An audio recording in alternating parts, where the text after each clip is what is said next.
Dan dia berkaitan dengan apa yang berlaku kepada Wahibah Akmal.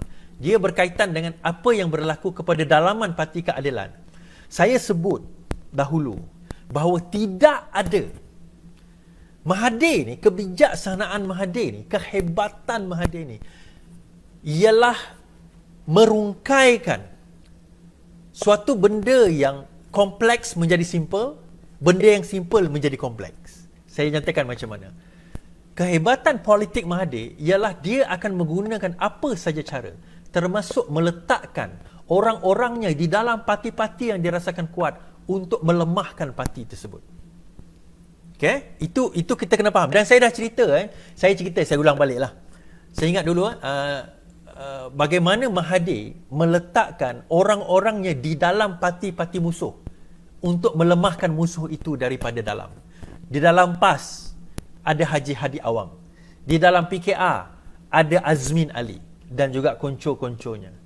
Dan ini permanen, ini bukannya satu benda yang baru. Benda ini dah digunakan lama sejak zaman British dahulu. Kalau kita nak musnahkan musuh kita, paling mudah adalah kita kena musnahkan musuh kita tu daripada dalam.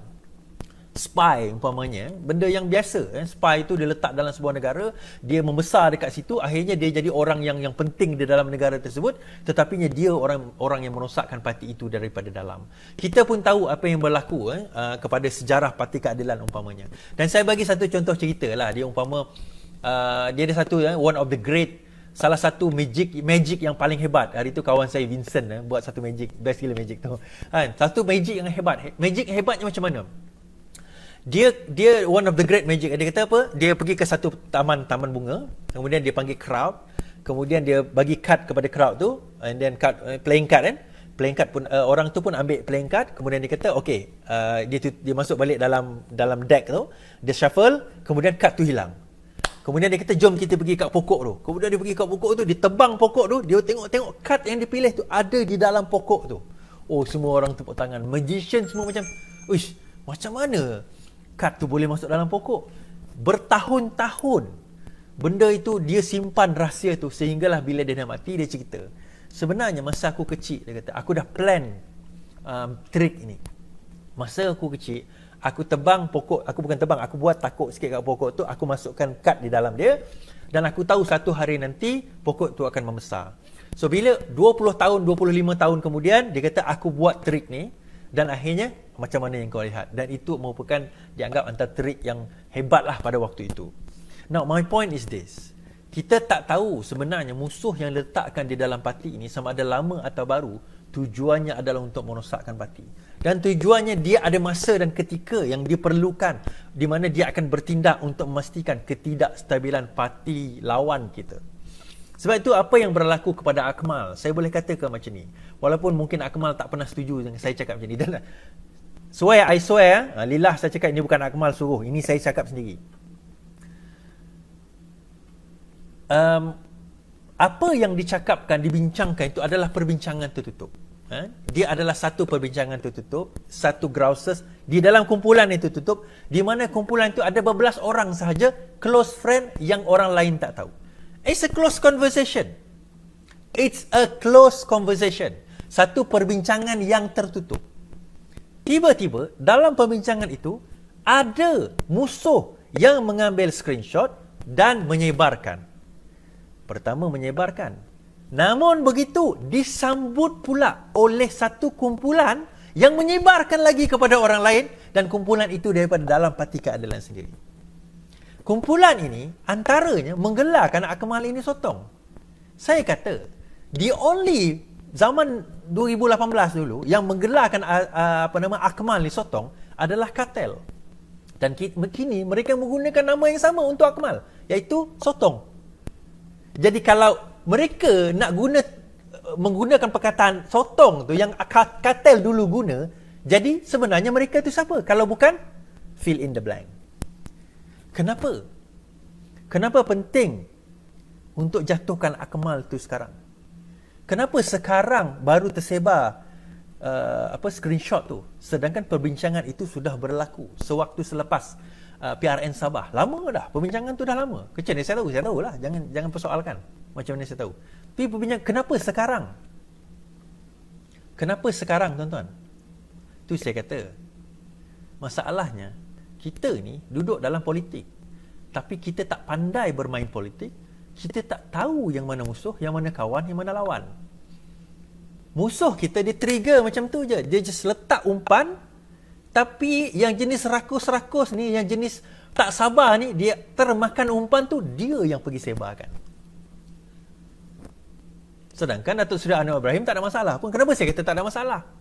Akmal berbincang di dalam close group, di kalangan mereka trusted friends. Tak puas hati, normal lah. Kita kadang-kadang tak puas hati, tu normal. Tapi tak semestinya kita nak menentang. Kadang-kadang kita tak puas hati dengan mak kita sendiri pun kita tak puas hati. Dengan bapa kita sendiri pun kita tak puas hati. Dengan adik-beradik kita sendiri pun kita tak puas hati. Tapi taklah bermakna kita nak dahaka dekat mak bapak kita kan. Kadang-kadang kita pun tak puas hati. Apa lemak ni, lepas makan pinggan tak cuci. Contohlah kan. Apa lemak ni kan, bebel pula sekarang ni. Contohlah kan. Tapi tak adalah maksudnya kita nak buang mak kita lepas tu. Kita marah tu sebab kita sayang. Mak pun sama, kadang-kadang dia tak puas hati dengan anak. Banyak anak anda sendiri pun ramai jadi mak tak puas hati dengan anak, betul tak? Apalah anak aku ni macam ni kan, baju tak basuh. Tapi adakah bermaksud mak tu nak tak sayang anak dia, nak buang, nak dera anak dia? Tak. Kenapa saya kata Anwar ni dia faham? Ada Datuk Seri Anwar Ibrahim dia faham benda ni. Tetapi orang sekeliling yang kecil-kecil ni tak faham. Sebab apa? Ada orang lagi teruk menghina Anwar Ibrahim. Lagi teruk mengenakan dia. Lagi teruk lawan dia masa pemilihan parti. Tapi masih dalam parti sekarang ni. Dulu macam-macam dia kutuk Datuk Seri Anwar dekat Facebook, dekat Twitter. Masih lagi pegang position ahli majlis dekat Selangor. Kan? Nak saya sebut nama ke? Tian Chua terang-terang bantai Datuk Seri Anwar Ibrahim. Terang-terang kata kenapa kita nak bawa agenda Anwar jadi Perdana Menteri. Pada Kongres 2019. Masih lagi dalam parti. Yang tu kau tak hentam pula. Kan? Tetapi yang berbincang dalam secara tertutup, yang berbincang sama sendiri tak puas hati. Yang tu kita bantai. Yang terang-terang. Dulu masa kita lawan, sampai korang kata apa? Janganlah melawan parti sendiri. Yang tu kau tak cakap pula. Aku tak sebut lagi tentang 2-3 orang yang dulu lawan Anwar, tapi sekarang mereka lah penjilat Anwar. Kan? Penjilat Anwar, kononnya paling setia dengan Anwar. Ada seorang tu buat video lagi. Buat video apa? Saya memang benci pada pengkhianat. Kalau aku buka video kau zaman dulu, macam mana kau lah antara orang penjilat Azmin nombor 1, bawa kau terduduk. Siap buat live video, kononnya sekarang ni setia kepada Anwar. Dulu tu bukan 10 tahun. Macam Azam 11 tahun dulu, bukan. Azam sekurang-kurangnya dia kutuk Anwar 11 tahun dahulu. Dulu tu tahun lepas. 2019. Bukannya tahun 2009. Walaupun kita tak suka, ada yang tak suka Azam. Bukan saya lah, ada orang tak suka Azam. Tapi sekurang-kurangnya dia sebut tahun 2011 dulu. 9 tahun dah, yang kau baru tahun lepas. Tahun ni tiba-tiba bila Azmin dah keluar, engkau pun tak tahu nak pergi ke mana, Azmin tak bawa engkau, baru nak cari Datuk Seri, terbaik Datuk Seri, terbaik. Muka-muka macam ni ramai. Muka-muka macam ni ramai. Ni masalah macam kita orang ni tak reti mengampu. Kita orang ni tak reti menghimpit Anwar. Kita orang tak reti nak menempel dekat Bukit Gasing tu. Tak reti. Tak pandai aku. Aku tak makan hidup dengan politik. Tu je. Tapi masalahnya ini. Musuh kita campak sikit daging, kitalah yang berebut. Bukan kita yang mempertahankan, kita berebut. Apa tujuan? Ni saya cerita. Saya cerita panjang-panjang tentang Akmal ni. Apa tujuan dia? Ni esok ni. Kalau Akmal kena buang, Anwar kehilangan 1 undi. Kita kena ingat Akmal itu ahli parlimen. Bayangkan kalau Akmal rasa kecewa, rasa marah, dia ambil whatever lah, bosan dengan apa parti keadilan macam ni. Bukan dia lah. Maka Anwar akan kehilangan 1 undi ahli parlimen. Tapi Akmal bukan macam tu. Saya kenal Akmal lama. Dia tahu dia macam mana. But what happened? Why? Kenapa boleh berlaku? Kita khilaf biasa, tak puas hati biasa, kita manusia. Anwar tu pun ada kesilapan dia manusia. Siapa kata Datuk Seri Anwar Ibrahim tak ada kesilapan? Siapa berani cakap? Siapa berani cakap? Sedangkan Rasulullah pun sebagai manusia biasa ada kesilapan, tetapi Tuhan tegur. Ada yang kata kat saya, berani kau cakap Nabi buat salah. Nabi tak buat salah, dia buat silap. Beza. Antaranya ialah bila turunnya satu surah, bila Nabi memalingkan muka kepada kepada Ummu Al-Maktum, seorang buta. Nabi palingkan muka kerana Ummu Al-Maktum ni dia buta, dia nak tanya kat Nabi tentang satu soalan. Nabi tengah bercakap dengan pembesar. Nabi macam memasam muka. Surah tu nama dia surah memasam muka. Nabi palingkan muka sambil memasamkan muka. Allah turunkan wahyu tegur Nabi. Maksudnya ada kesilapan tu, ada kekhilafan tu, ada. Tetapi there is no bigger jiwa selain daripada jiwa untuk memaafkan, dan itulah Datuk Seri Anwar Ibrahim. Kalau Tian Chua tu pun boleh duduk lagi dalam parti, kalau geng-geng kartel yang dulu menentang Datuk Seri tu boleh duduk dalam parti, yang aku boleh senarai kat cabang mereka tu banyak undi Azmin daripada Rafizi, ini kan pula khilaf seorang anak yang mungkin masa tu tengah dalam kemarahan, tak puas hati. Tapi bincang pun bukannya buat press conference. Dalam WhatsApp group yang ada 15, 16, 17 orang je. Close group dia orang. Okay, panjang cerita kat situ. Kenapa? Leads to whatever happen tomorrow. Saya cakap hari tu, tuan-tuan. Saya bagi tahu hari tu bahawa Datuk Seri Anwar Ibrahim nak jadi Perdana Menteri ni akan ada halangan besar. Dan halangan itu, kalau tak silap saya sebut 3 atau 4 halangan. Saya kata 3 atau 4 halangan. Yang kedua, saya sebut bahawa esok, masa tu Datuk Seri nak pergi jumpa Agong, saya kata esok akan ada orang jumpa Agong selepas Datuk Seri. Saya tak sebut pada malam tu, tapi saya tahu siapa. Tengku Razali Hamzah. Datuk Seri Anwar Ibrahim jumpa Agong pada pukul 11, Tengku Razali jumpa Agong pada pukul 2.30. 2.30 petang. Dan saya juga dapat maklumat bahawa Agong tidak akan jumpa ketua pembangkang. Ketua parti pembangkang yang lain. Betul. Lepas itu, tiba-tiba PKP tak boleh jumpa. Tiba-tiba Agong sakit, tak boleh jumpa. Delay. SD ada, tuan-tuan. SD ada. Tetapi halangan itu menyukarkan kejadian ini untuk berlaku. So, apa halangan terakhir? Saya boleh kata ini halangan terakhir lah, yang akan either make or break Datuk Seri Anwar Ibrahim menjadi Perdana Menteri. And make or break. Maksudnya make or break ni dalam keadaan maksudnya bukan tak akan jadi lagi lepas ni. Tak. Benda ni boleh berlaku. Tak mustahil. Make or break ni macam mana? Dia berlaku dalam keadaan macam ni. Dia bermula dengan ketidakmahuan Tun Mahathir untuk menjadikan Anwar sebagai Perdana Menteri. Kenapa? Saya dah sebut 60% disebab Pak Mahathir sendiri, 40% disebabkan orang luar Mahathir. Siapa mereka saya tak nak sebut, tetapi mereka inilah yang menggerakkan sebenarnya gerakan-gerakan Mahathir. Dan mereka tidak mahu Anwar menjadi Perdana Menteri kerana mereka tahu kalau Anwar jadi Perdana Menteri, hidup mereka susah. Dan mereka bukan rakyat biasa, ini golongan-golongan di atas kayangan ni. Dan mereka bukan seorang, dia ramai. So bila ni berlaku, kejadian ini berlaku, so perlu untuk dihalang Anwar jadi Perdana Menteri. Antara peristiwa yang menjadi halangan yang berlaku baru-baru ni, apa dia? Apabila dikatakan 10 orang daripada UMNO menyokong Anwar Ibrahim, dileakkan. Siapa yang leak? Siapa yang leak perkara tersebut? Raja Petra, Lokman Adam. Daripada mana mereka dapat? Kenapa mereka leak?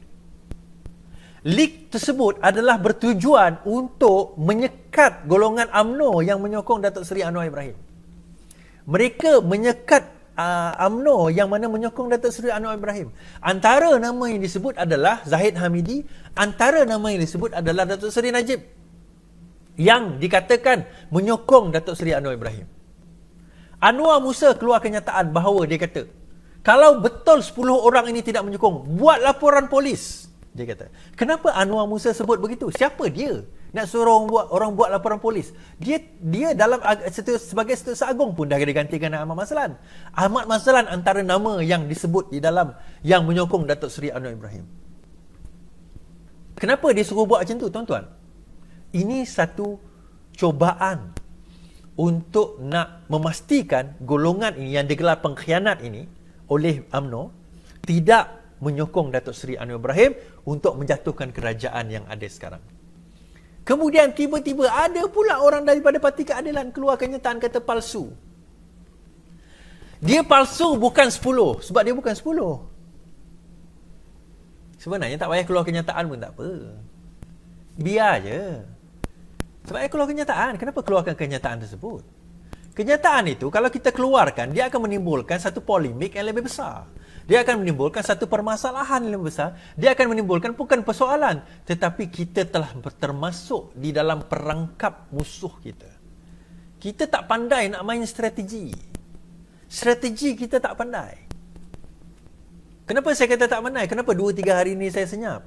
Sebab saya nak tengok apa gerak-geri mereka. Akhirnya, apa yang berlaku hari ini membenarkan jangkaan saya. Apa dia jangkaan saya? Saya sebut ni dalam live saya tak ingat live saya mana banyak sangat live. Tapi dalam beberapa bulan lepas, saya kata, nak jatuhkan kerajaan ini bukannya susah. Nak jatuhkan kerajaan ini tak susah. Kerajaan ini akan jatuh. Persoalannya, siapa yang akan jadi Perdana Menteri? Itu persoalan dia. Kenapa saya kata demikian?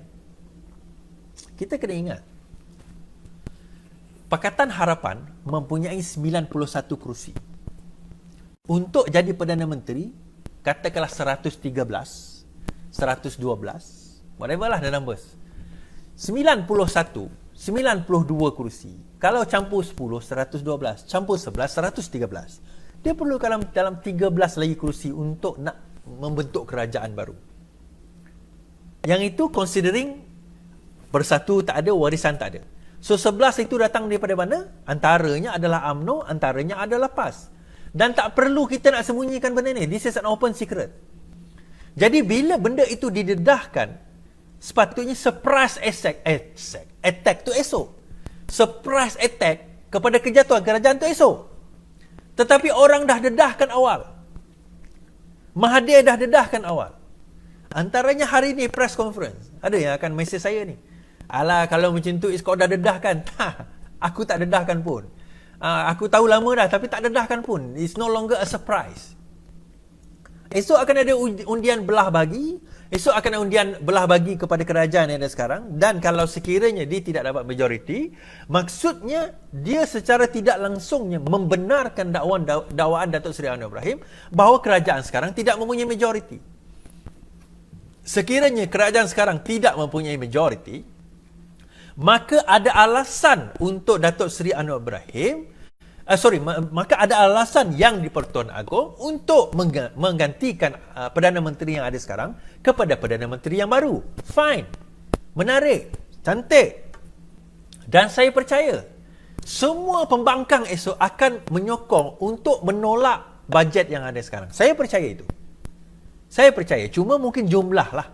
Jumlah itu berapa kita pun tak tahu. Dan hari ini kalau kita tengok betapa desperate-nya kerajaan yang ada sekarang, sampaikan yang kena kuarantin pun kena turun. Yang kena kuarantin pun kena turun hari ini, tuan-tuan. Untuk pergi ke sidang ke parlimen, menghadiri parlimen. YB yang kena kuarantin boleh turun. Apa cita? Kan? Tapi just nak menyatakan bahawa tipisnya majoriti yang kerajaan sekarang ada. Sampai yang kena kuarantin kecilnya kerajaan sokongan yang kerajaan yang ada sekarang sehingga kan yang kena kuarantin itu turun. So apa tanggapan kita yang akan berlaku dalam masa esok? Okey, nak jatuhkan kerajaan, fine. Question seterusnya, adakah sokongan kepada Datuk Seri Anwar Ibrahim itu cukup untuk membentuk kerajaan atau mereka juga akan berpecah dan sebahagian menyokong Mahathir? Kalau sebahagian menyokong Mahathir dan sebahagian menyokong Anwar, maka kerajaan yang ada, yang baru nak ditubuhkan esok akan menghadapi masalah. Dan itu objektif dia. Objektif Mahathir bukan nak jadi Perdana Menteri. Dia pun tahu benda ni. Objektif dia, apa dia? Objektif dia adalah untuk memastikan Datuk Seri Anwar Ibrahim tidak menjadi Perdana Menteri. Itu objektif dia. Dia cuba masuk daripada dalam. Dia kenakan Akmal Nasir. Dia wujudkan satu cerita. Ya, betul, benda tu ada, perbincangan tu ada, kita tak nafikan. Tetapi diwar-warkan dan umpan itu di capture screen, dihebahkan. Umpan itu dicampak kepada geng-geng bekas saki baki kartel ni, dia orang pick up, dia orang sebarkan. Dan benda itu sepatutnya bait Anwar, bait Akmal, tetapi dua jiwa ni dia bukan orang yang mudah melatah macam tu. Itu cerita lain. Gagal lagi. So sekarang ni nak bawa esok ni, they will do anything in their capacity, anything within their power untuk memastikan Datuk Seri Anwar Ibrahim esok tidak akan menjadi Perdana Menteri.